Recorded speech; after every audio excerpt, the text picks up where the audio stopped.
Amber Underground. So I wanted to talk a little bit about what goes into marathons out of game, the stuff you don't see involved in taking on a whole weekend or 4 days of gaming. So we have a nice cool night tonight, as always, accompanied by a nice little candle here, some chill Cape May Pilsner, OAD GM Adam Smith here with one of our veterans, Eric Germer. Yo. And we even have with us another special guest tonight. The Amber Die itself is in this room and listening.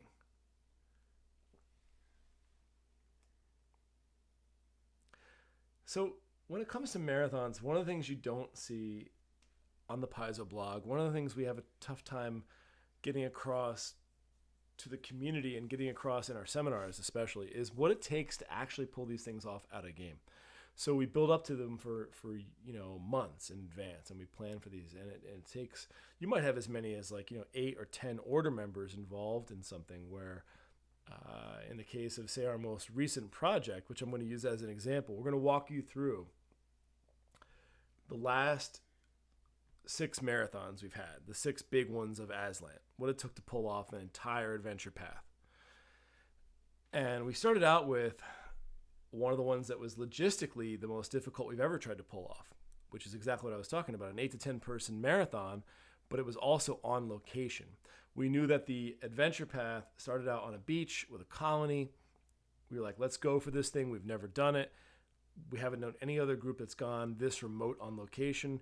Let's try and pull off a beach marathon. It would obviously have to be like November or something like that, when the beach was chill, because we wanted to be able to play on the beach when it's nice and cool out, nobody's around, and we get some good shots of an empty beach with just the ocean behind us.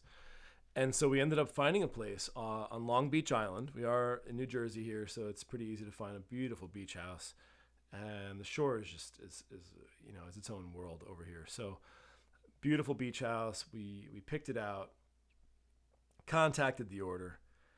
The invites go out. Everybody wanted in. This was actually a problem right off the bat.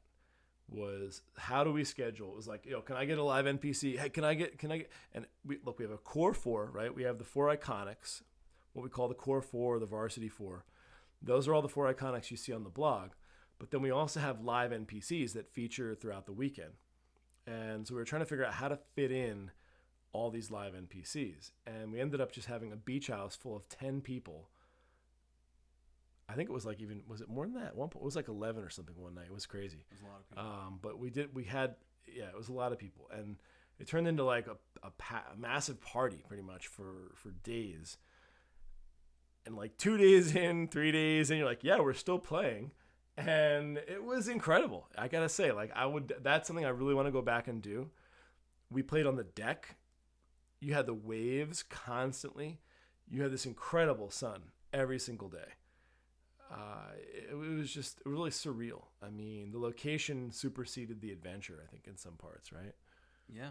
And if you remember, for Aslan, we were waking up 5:30, 6 a.m. We were there to see the sun every single time, especially on the beach.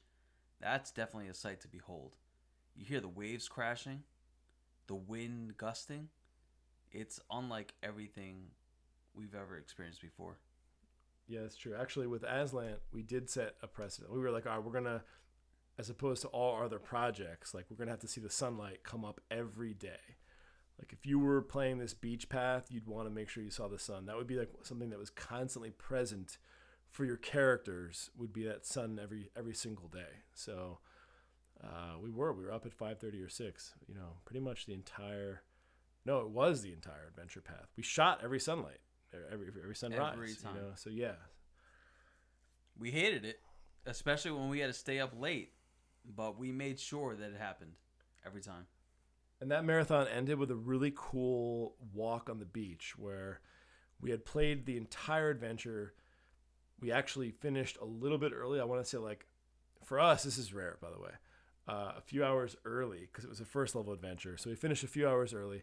We had time to take a long walk on Long Beach Island all the way out to like where we could see Atlantic City and the distance and the lights of Atlantic City.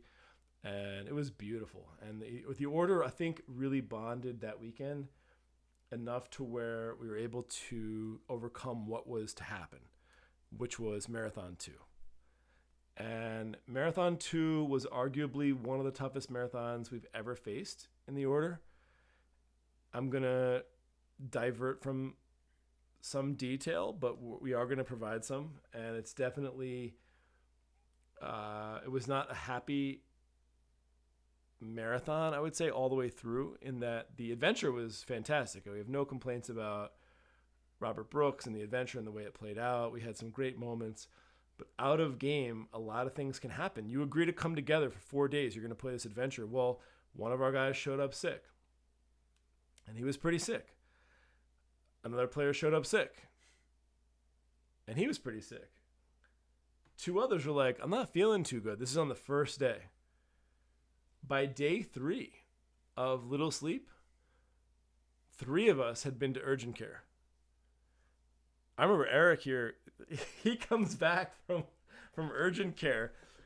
It was like Saturday afternoon. We started on Wednesday night, we got together. We started Thursday morning. We were going to play 4 days, 15 hours a day.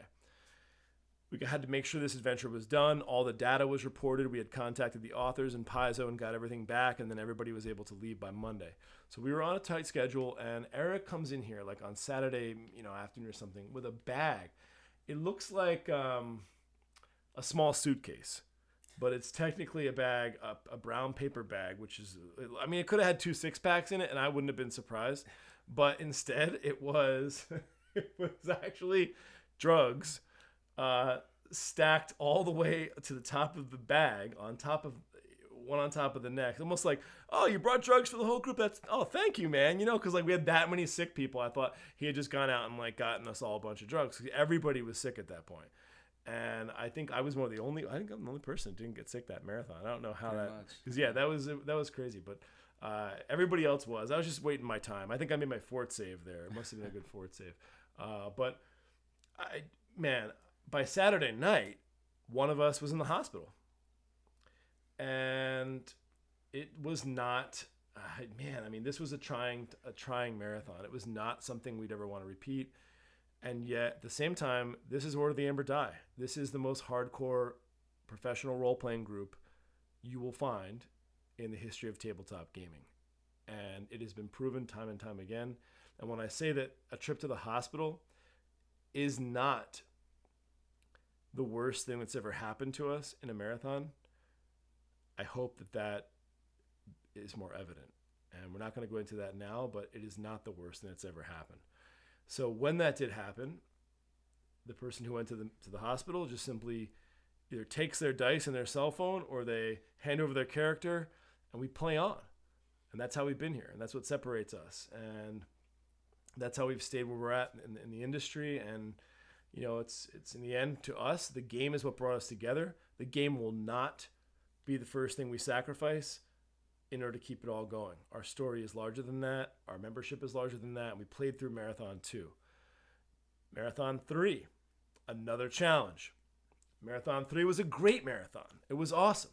The flooded cathedral, subterranean dungeon crawling. We were having a great time. The last day, we had a little fire in the morning, like an AM fire, because we were up all night. It was like, 4 or 5 in the morning. We had a nice little fire, and we checked the USB just to see some cool pictures. File not found. That's not what you want to hear. That's a lot of work gone immediately. And the thing is, when it's gone immediately, we were not in a state of mind where we could actually process what had happened. So we actually agreed that we would go to bed. That it was the USB was reading file not found, which implied that about 3,000 photos and large amounts of video had been destroyed. And we just had not had that happen. We've had, yes, I'll get to this in a second, we had a backup camera, but it's not what you want to rely on. And we'd never had this happen. We've had lots of marathons, 100 plus over the years, and we did not ever have this USB failure. So Marathon 3, was a huge kick in the face, is what it was. And we lost. We lost thousands of photos. We lost so much. It's considered the lost marathon because whoever was there, you remember it, and it was fantastic too. We loved some of the encounters, especially the one in the broken ruins where you fight a whole bunch of faceless stalkers. It was incredible. Chaos Beast. And yeah, there's a lot of great stuff. I mean, the Chaos Beast. It was, oh man, it's a shame because it's now in your memory, right? But we had several hundred photos that were on a backup camera, and we were able to create the Paizo blog from that. We even had some stuff on our camera phones, actually. We were using like our phone cameras. But hey, by Marathon 4, you just have to hope that, all right, we've seen a lot of bad stuff happen after the first incredible marathon. Let's try and turn it around. So for Marathon 4, we contacted the Camden Aquarium, and we were trying to play in the aquarium. It turned out to be a lot more difficult than we thought. They do hold birthday parties there, but it was really, we were looking for the Shark Tank, and we wanted to be, especially in the Shark Tunnel, which was possible for very limited amounts of time. And though they advertised, like, you could get in there, we can get you like a birthday party or whatever. A birthday party is seriously like an hour in these days or something. So it wasn't working out, and we decided better to just spend the money that it would have costed us, build our own aquarium right here. And we did it. And Marathon 4 was awesome. I mean, we didn't have a single hitch. We even had a camera crew here from Temple University, a couple of students that asked if they could film us for their college course. So they were here filming us. We had a great time. Marathon 4 was one of my favorites. I'd still put it up there like in the top 3. The module was City in the Deep by Amber Scott, and just a great adventure. By Marathon 5, so 4 was a huge success. By Marathon 5, it was time for some subterranean dungeon crawling. That one I remember as being very claustrophobic. We kept the lights off. We had the coral backdrops, but we were in the dark. I mean, I want to say, was it the whole time? Almost. And honestly, that was one of my best experiences as far as the immersion is concerned, because nothing really pulls you in than all of your sensory information coming in as dark blues, and only what the light, which was minimal, provided. And that is what occurred. That we had the music going, the underwater singing, everything was just hitting all of your senses that were working, and it really made you feel like you were there. And that was a very strong, impactful moment. Yeah. I mean, I definitely remember the sleep schedule for part 5. The terrain came in. This is what happens is like, you have to, you contact all these terrain companies. You look at an adventure, right? I take a look at it. This is 2 months in advance. If Paizo wants us to play it faster, then we receive the module like well in advance, and we're all covered by an NDA, of course. So like we have this thing way in advance. And we're looking at it going, all right, how are we going to portray it? Like, what are we going to do? How's it going to look cool on the blog? How are we going to immortalize this thing? How are we going to like make it awesome for everybody else who comes along? So we then contact companies in the industry, friends of ours that we think can help us bring it to life. And in this case, we had this really cool idea, but it was almost like a little too ambitious. It still got pulled off, which is fantastic. So we still had a full-scale model of the entire adventure. This thing was over 8 feet tall, and you've seen it in the blogs. It was square for square, the entire adventure, built in 3D.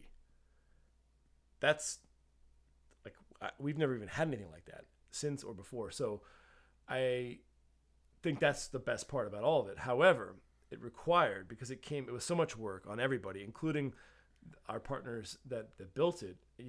We put a lot on them by asking them to come up with it so fast. And it got in a little bit late because it was just lucky to be here in the first place. And we ended up having to build it at night after each session. So we played 15 hours. And then it was Eric and myself who stayed up after that when the order went to sleep. We ground out 2-3 more hours easy every night, building the rest of this thing so it would be ready for the next day. And I want to say we slept probably in Marathon 5, 8 hours total, perhaps. Total, yeah, absolutely. In 3 nights, maybe. Yeah. Every night was like 2 to 4 hours of sleep. Yeah, that was a crazy one. Although, you know what happens is like if the adventure is good enough and the immersion is strong enough and the order is supporting you. So they've got your food covered. They have coffee for you when they wake you up. They let you sleep 10 minutes later while they make something for you on the stove, whatever it is.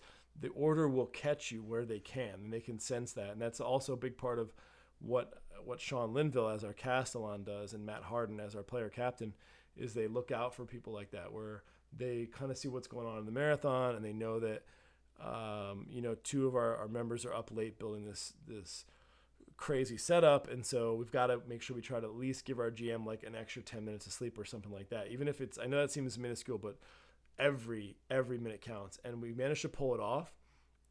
We went into marathon 6, which we knew we've been through marathon 6s before. Part 6 of an AP for anybody who hasn't been there is crazy.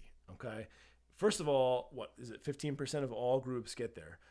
I don't even want to know how many complete it. And if you've ever played high level first edition Pathfinder, you would know rounds can take like 45 minutes. Okay, the number of abilities, the number of modifiers flying around, it is crazy. And we knew this going in, so we're like, all right, we're not even messing around. We've been through Giant Slayer 6, we've been through Strange Aeon 6. We are not doing this in Aslan 6. No way. This has been too great of an adventure path. It's been our favorite one. Like, we're not doing this. We're making sure we schedule enough time for this thing. So we actually did about the craziest thing we've done as far as Fort Rannoch, our OAD HQ goes, which is we let people live here for a week. So we played the first weekend. We knocked out like parts 1 and 2. And we were like, all right, everyone go to work, do your thing. We had one order member here, Rob Pontius. He's working remotely from the lair, okay? And we're kind of like setting up for when we gear up for Thursday night. We just let like 3 days go by with like, we're doing blog photos, we're setting stuff up. I think we handled some party stuff remotely. It wasn't like we wasted the time. It was awesome. And by the end of by the end of that week, we were ready to go again. It was sort of like one prolonged 7 or 8 day marathon that was just crazy. And we finished it off with 3 more straight days of play at the end and knocked out part 6. And that's what makes an adventure path. And sometimes you just have to see the challenges that are going to come in advance with these marathons and try to head them off. But you will not predict all that can happen. And I think for all of us, I can say that part 2 of Aslan was one of the biggest challenges we ever faced, and we overcame it. And that's also part of what for us the Aslan Odyssey was all about. Like, it presented many different challenges. It became an out-of-game Odyssey for us that even Giant Slayer and Strange Aeons, which had their separate challenges we can get to, but Aslan in some way just seemed like it loomed larger. It was so much more. The underwater elements of it made every combat more complicated. It was just, everything seemed more difficult, period. And we still managed to finish it.